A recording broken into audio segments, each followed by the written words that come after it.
last fire will rise.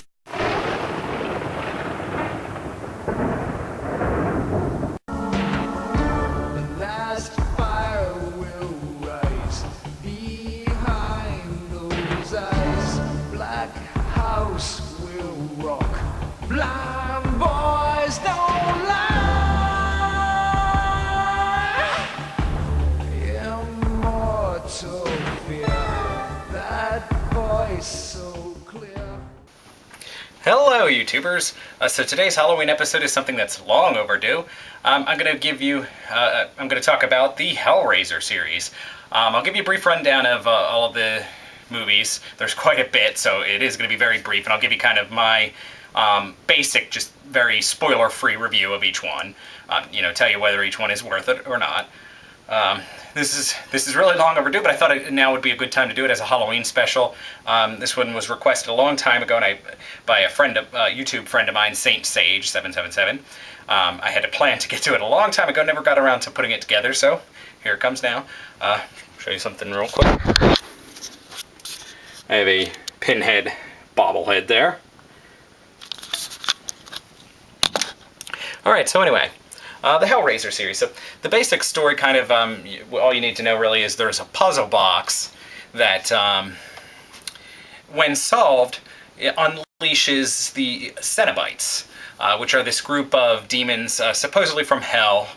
They're never 100% clear on that exactly. And what they do is, good, bad, it doesn't matter. If you've opened the puzzle box, their soul is, your soul belongs to them. In the very first movie, so that's the introduction of the puzzle box. It starts with Kirsty. She and her father and stepmother move into a new house. Turns out that it was her uncle, her father's brother, Frank, lived in the house previously. We'll later find out that he actually opened the puzzle box and was taken by the Cenobites. As we'll find out later as well, he finds a way out of hell, or whatever their domain is exactly. And so a lot of the movie, Kirsty will accidentally stumble upon the box. She opens it, and she tries to bargain with the Cenobites, Pinhead and the other Cenobites. The originals were Pinhead, known then only as lead Cenobite, the female Cenobite, the Chatterer Cenobite, and Butterball Cenobite.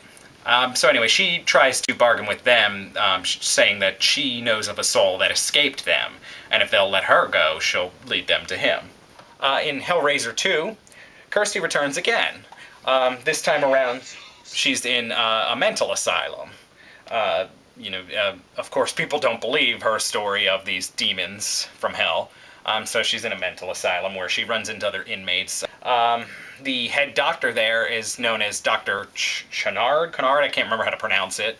And he will turn out to actually have somewhat of an obsession with the puzzle box itself. So anyway, he's obsessed with the puzzle box, and he uses the one inmate or patient, I should say. She's really good at puzzles, and he uses her to open it. Julia, Kirsty's stepmom, returns in that movie. Hellraiser 3, let's see here. I usually try to print out my notes, but of course, like a bonehead, I forgot, so I have them on the computer here. Okay, so in Hellraiser 3, after the events of Hellraiser 2, Pinhead is trying to kind of break into the real world. There's a female reporter who's the new main character, and she's the one trying to put a stop to everything. In this movie, Pinhead creates new Cenobites. There's a barbed wire one called Barbie, one with like CDs on its head, kind of weird. One with like a camera face, and there's a whole bunch of Cenobites in this one. Now to start off with the first three, the first movie I would definitely highly recommend it. It's awesome. It's a classic. The second movie I would also recommend. The third movie I would recommend only if you're a diehard fan, if you want to really see them all. It's not one of the better ones. And that's one thing that, I'll say about most of them. Most of them, I like, but there's a lot of them that are, more so I would say you watch if you're a diehard fan. I'll let you know which ones, in my opinion, those are. Personally, I can pick any single one of them up, watch them, and enjoy it. But, there are certainly ones that I would more so recommend to, someone skip if you're just kind of a casual fan. You just want to see the good ones, so to speak. The next one in the series is Hellraiser Bloodline. Now, in that one, they kind of start to get more into the backstory, the history of the Lament configuration, which is, as I said, is the name of the puzzle box. It follows along a character, the demon Angelique. It also introduces the toy maker, and his bloodline, literally, hence the title, has a special connection to the puzzle box. One of the best things out of this movie was the invention. Pinhead creates the twin Cenobites, so those were really cool. This is one, it was okay. It's kind of another one that I'd recommend you skip if you're more so just not a diehard fan. You just want to see the real good ones. But if you are a diehard fan, again, I recommend you see them all. Okay, next in the story, Hellraiser Inferno is the next movie. This one involves a corrupt cop who gets implemented into a string of murders and has to go about trying to clear his name. He follows the trail of some man that is known only as the engineer to him. He also runs into Pinhead and the Cenobites. I was actually really fond of this one. A lot of people I hear don't like this one, but to me, I thought it was really cool. I would personally recommend it. A lot of people seem to say they don't like it. Personally, I recommend it. Okay, next is Hellraiser Hellseeker. In this one, Kirsty has returned and is actually married now. It involves her husband interacting with the police, and as it would turn out, it seems that Kirsty is missing and believed dead.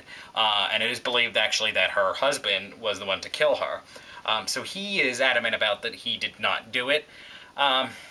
And of course, as you would guess, he opens the puzzle box and runs into Pinhead and the Cenobites. That's another one that was really good. I highly recommend that one. I personally really liked it. Hellraiser Deader.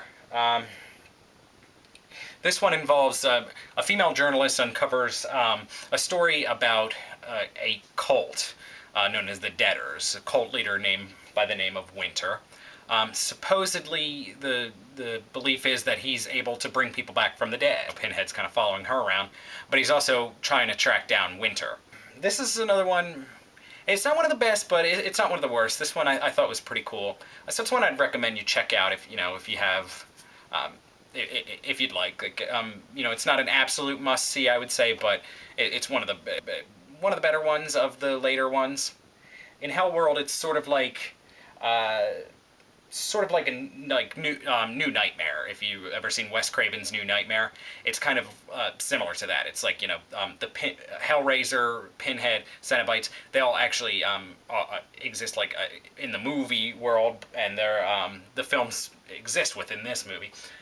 There's actually a website, an online game that you can go on and you actually try to open the puzzle box, the Lament configuration. So it involves several characters who successfully open it, and they end up being invited to this mysterious party. So that's where, everything that kind of the movie progresses, and they all start to run into Pinhead and his Cenobites. This one, it's kind of a little weird, and again, it's not one of the better ones, but it's, it's kind of one I recommend that you check out if you really want to. If you're a diehard fan, you like to check them all out. Skip it if you're more so just want to check out, the best of the series.